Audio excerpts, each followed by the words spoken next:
Good morning বন্ধুরা, কেমন আছো তোমরা? নিশ্চয়ই ভালো আছো। আমি খুব ভালো আছি। আজকে হলো বৃহস্পতিবার, তো এসে গেছি লক্ষ্মী পুজো দিতে। তো এখন টাইম হচ্ছে 8:45, 8:42।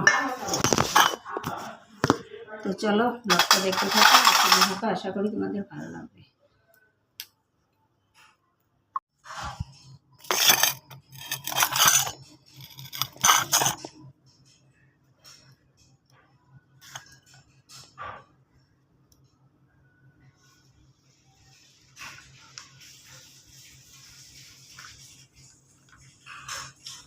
ভাদ্র মাসের কথা, পেচক পেচির পালা।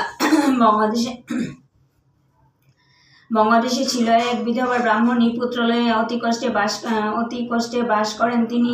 একদিন দৈববাণী করে নারায়ণ, পুত্র হতে দুঃখ তার হইবে মোচন। বটবৃক্ষে পেঁচাপেচি কোটরেতে রয়, তারই তলে দ্বিজপুত্র আনন্দে খেলয়।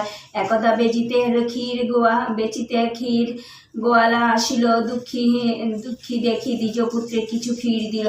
পেচক শাবকগণ কাঁদে কোটরেতে, দ্বিজপুত্র তাহাদের ক্ষীর দিল খেতে। অবশিষ্ট যাহা ছিল মার হাতে দিল, খুশি হয়ে মাতা পুত্রে কইলেন তুলে নিল।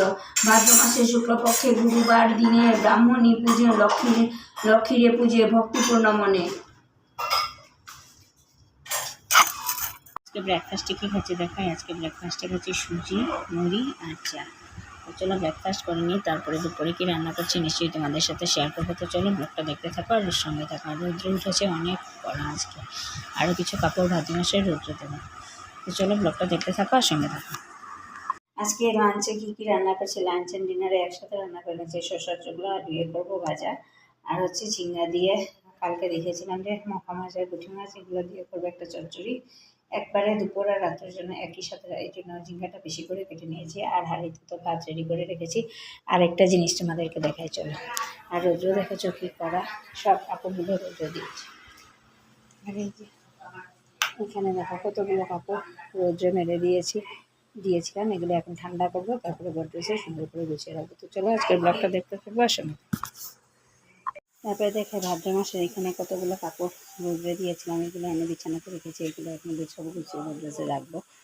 এই এগুলো করছি। তো চলো দেখতে থাক। তো চলো বন্ধু, এগুলো গুছাবো এখন।